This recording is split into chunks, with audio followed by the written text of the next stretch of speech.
Hello friends, welcome you all at Indian institute of learning life saving skills. आज हम बात करेंगे एक बहुत ही महत्वपूर्ण विषय पे और रेदर देन टॉपिक हम इसको बताएंगे evolution of century.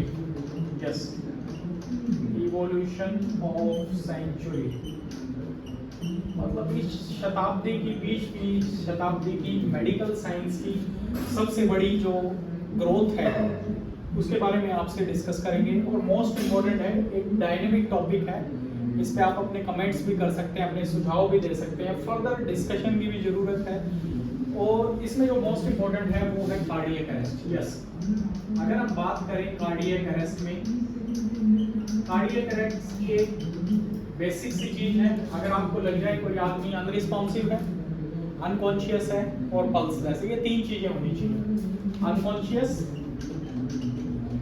Unresponsive, pulseless. आप बता सकते हो कि आदमी के अंदर कार्डियक अरेस्ट है। ना ईसीजी की जरूरत है आपको, ना स्टेथोस्कोप की जरूरत है, ना किसी मशीन की जरूरत है। सिर्फ आपको तीन चीजें पता करनी है: अनकॉन्शियस, अनरिस्पॉन्सिव। मैं इसका ट्रैड बना लेता हूं यहाँ पे, अनकॉन्शियस, अनरिस्पॉन्सिव और पल्सलेस।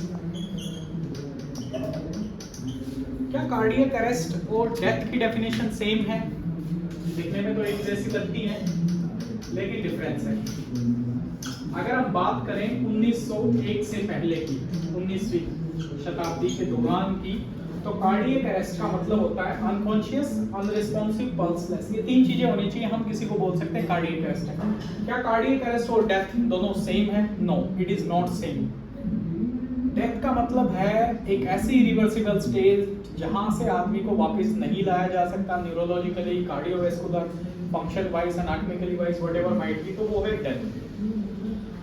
कार्डियक अरेस्ट और डेथ के बीच में एक ड्यूरेशन है, एक टाइम ड्यूरेशन है कि आदमी बेहोश तो जरूर हुआ है लेकिन अभी उसकी डेथ नहीं हुई है। और हम क्या समझ लेते हैं आदमी की क्या होगी? डेथ। 1901 से पहले ऐसा ही कुछ होता था जब ईसीजी हमारे पास नहीं था। 1930 में हमारा जो ईसीजी है वो फंक्शनल हुआ और इन 1903 में सर विलियम एंथोन ने ईसीजी को डिस्कवर किया था और ईसीजी स्टार्ट हुआ था मॉड्यूलेटिंग, और 1930 में ये प्रॉपर फंक्शनिंग में आ गया था। तो कार्डियक अरेस्ट और डेथ के बीच में एक ड्यूरेशन है। वो ड्यूरेशन कितनी है आज तक उसको कोई डिफाइन नहीं कर पाया। ये वेरी करती है 20 मिनट से लेके 45 मिनट तक, 20 मिनट से लेके 45 मिनट तक। 19वीं शताब्दी से पहले कोई ईसीजी मशीन नहीं थी, कुछ भी नहीं थी। एक आम आदमी या जो एक बुजुर्ग होता था या फिर जिसको हम वैद्य बोल देते हैं, या जो भी एक आदमी है सोसाइटी में जो सीनियर मोस्ट होता था, वो आता था, वो आके पल्स नबज चेक करता, रिस्पांस देखता या ज्यादा से ज्यादा पिपिल्स देखता, लाइट का सोर्स कुछ था तो उस टाइम पे पता नहीं एग्जैक्टली, तो वो डायग्नोज कर देता है कार्डियक अरेस्ट और ये डेथ है, डेथ बता देता था। ठीक है, लेकिन 1903 में जब ईसीजी, 1930 में जब ईसीजी फंक्शनल हुआ तो हम पता लगाने लगे कि हम ईसीजी से डिक्लेयर करेंगे डेथ। कैसे डिक्लेयर करेंगे? ईसीजी से। ईसीजी मशीन हम लगाएंगे और फ्लैट लाइन आएगी, तो फ्लैट लाइन पे हम क्या डिक्लेयर कर देंगे? डेथ डिक्लेयर कर देंगे फ्लैट लाइन पे। ईसीजी अगर फ्लैट आ रहा है तो इसका मतलब पेशेंट क्या है? डेथ है। एक नई एड ऑन डेफिनेशन होगी। लेकिन 1950 में फिर से गड़बड़ होगी। 1950 में एक और साइंटिस्ट आए, या फिर लेटेस्ट से हम कह सकते हैं क्लिनिशियन आए, उन्होंने बोला नहीं, flat line does not mean death. Flat line का मतलब डेथ नहीं है। अब हम क्या करेंगे? यहाँ पे हम करेंगे सीपीआर, जिसको हम बोलते हैं सीसीपीआर। ये ध्यान में रखिएगा, आजकल सीपीआर की डेफिनेशन भी चेंज हो गई है। दो तरह के सीपीआर हो गए, सीसीपीआर और ईसीपीआर। तो 1950 में आ गया हमारे पास सीपीआर। सीपीआर से हम क्या करने लगे? जितने भी फ्लैट लाइन वाले पेशेंट थे, सपोज करो हमने 100 पेशेंट लिए, 100 में से हमने 20 या 25 को रिवाइव कर लिया और रोस्ट दिलवा दिया और उनको जिंदा करके हमने कहाँ भेज दिया? घर भेज दिया। डॉक्टर्स ने उनको जिंदा करके घर भेज दिया। तो डेफिनेशन आप देखिए, 1901 में जो क्राइटेरिया था 1950 में था, उसमें डिफरेंस आ गया है।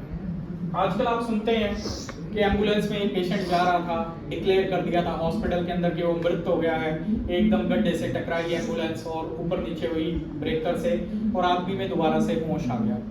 तो वो ये सारी चीजें हैं क्योंकि अभी हमारी साइंस जो है वो इवोल्व हो रही है। डेफिनेशन जो डेथ की है वो अभी तक क्लियर नहीं हुई है। There is a huge difference in that. तो 1950 में सीपीआर आ गया, सीपीआर के बाद आने लगा रोस्ट। तो इसका मतलब जिनकी फ्लैट लाइन थी 1950 से पहले, जिनको फ्लैट लाइन करके डेथ डिक्लेयर करते थे, अब उनको सीपीआर परफॉर्म करके रिवाइव होने लगे। अब 1960 में और 1980 के दशक के बीच में, 1960 से 1980 के बीच में एक नया सीपीआर आ गया जिसको हम बोलते हैं ईसीपीआर। क्या बोलते हैं? ईसीपीआर। ये एक ऐसी टेक्निक है, अब क्या बोलते हैं, सपोज करो किसी को कार्डियक अरेस्ट है। कार्डियक अरेस्ट का मतलब डेथ नहीं है, this is a huge misnomer. और कार्डियक अरेस्ट एक कारण है, कार्डियक अरेस्ट में रिवाइवल के चांसेस हैं। कार्डियक अरेस्ट हो गया, कार्डियक अरेस्ट के बाद हमने क्या परफॉर्म किया? सीपीआर। सीपीआर परफॉर्म करते हुए हमें हो गए 20 मिनट। कितने मिनट हो गए? 20 मिनट। और तब तक हम रिवाइव नहीं कर पा रहे, तो हम एक ट्रायल दे सकते हैं ईसीपीआर का। स्टैटिस्टिक्स ऐसे हैं, अगर हमने 100 पेशेंट्स को, कार्डियक अरेस्ट के पेशेंट को सीपीआर दिया, सीपीआर में हमारे 25 से 30 या 50 पेशेंट, हमारे 40 पेशेंट सर्वाइव कर गए। उसके बाद जो सर्वाइव नहीं करे उनमें हमने ईसीपीआर किया तो कुछ और सर्वाइवल आ गया। इसका मतलब टेक्निक्स जैसे जैसे बढ़ रही है हमारे पास, तो इसका मतलब क्या? ईसीपीआर। सीसीपीआर का मतलब होता है कन्वेंशनल सीपीआर। मैं डिटेल में आपको बताऊंगा, अब इसको रब करेंगे जिसमें कार्डियक अरेस्ट हमने क्लियर किया था। तो अब हम यहाँ पे बताएंगे, 2 पैरामीटर्स बनाएंगे। एक तो हो गया हमारा सीसीपीआर। क्या हो गया? सीसीपीआर। एक हो गया हमारा ईसीपीआर। ईसीपीआर, सीसीपीआर का मतलब है कन्वेंशनल सीपीआर। कन्वेंशनल सीपीआर मतलब हम छाती को दबाते हैं, सांस देते हैं, कार्डियक अरेस्ट में पेशेंट बच जाते हैं। सेकंड ईसीपीआर। ईसीपीआर का मतलब है एक्स्ट्रा कोरपोरियल कार्डियोपल्मोनरी रिससिटेशन। ये एंटायरली मशीन से होता है। किससे होता है? मशीन से होता है। पर अभी सीसीपीआर एवरीवेयर अवेलेबल है, मतलब इसके लिए कोई मशीन की जरूरत नहीं है, एक आम आदमी इसको सीख के सीपीआर कर सकता है। लेकिन सीसीपीआर के लिए आपको एक्सपर्ट्स की जरूरत है। किसकी जरूरत है? एक्सपर्ट की, मशीन्स की जरूरत है, और आपको टेक्नोलॉजी के साथ साथ पैसे की जरूरत है, मनी। ईसीपीआर में हमारी 3 चीजें आती हैं। एक तो फाइनेंशियल मैटर, हर आदमी पे ईसीपीआर परफॉर्म नहीं किया जा सकता है, काफी कॉस्टली है। सेकंड एथिकल इशू, भाई ये डिसाइड करना किस पे ईसीपीआर करें, किस पे ईसीपीआर ना करें। Financial, ethical, then decision.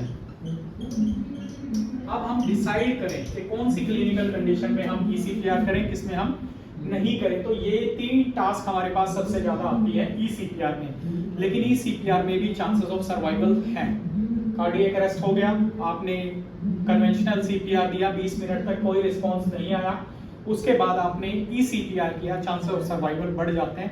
Even patient कई बार रिस्पॉन्ड कर जाते हैं। इसका मतलब जो डेथ की डेफिनेशन है कार्डियक अरेस्ट में, डेथ जो है, अब मैं फ्लो चार्ट पे इसको दोबारा से एक बार एक्सप्लेन करूंगा। जैसे 1901 में सिर्फ क्लिनिकली मतलब सिर्फ देख के, कोई हमारे पास टेस्ट नहीं था, हमने सिर्फ क्या किया? सिर्फ देखा, पल्स चेक की, एग्जामिन किया, वो डिक्लेयर कर दिया डेड। ठीक है। 1930 में हमारे पास आ गया ईसीजी। ईसीजी में हम क्या देखने लगे? Flat line. फिर 1950 में हमारे पास आ गया सीपीआर। हम सीपीआर परफॉर्म करने लगे, इसका मतलब फ्लैट लाइन के बाद भी बच गया। अब 1970 के लगभग हमारे पास आ गया ईसीपीआर। ये देखिए चीजें इवॉल्व हो रही हैं। यहाँ पे हम डेथ डिक्लेयर कर रहे थे कार्डियक अरेस्ट में, फिर 1930 में चेंज होगी, 1950 में फिर चेंज होगी, और 1970 में फिर से चेंज होगी। इसका मतलब डेफिनेशन ये है कि कार्डियक अरेस्ट का मतलब डेथ नहीं है। कार्डियक अरेस्ट का मतलब डेथ नहीं है। हमें जरूरत है इंस्ट्रूमेंट्स की और मल्टीपल चीजों की जिससे हम जान को बचा सकते हैं।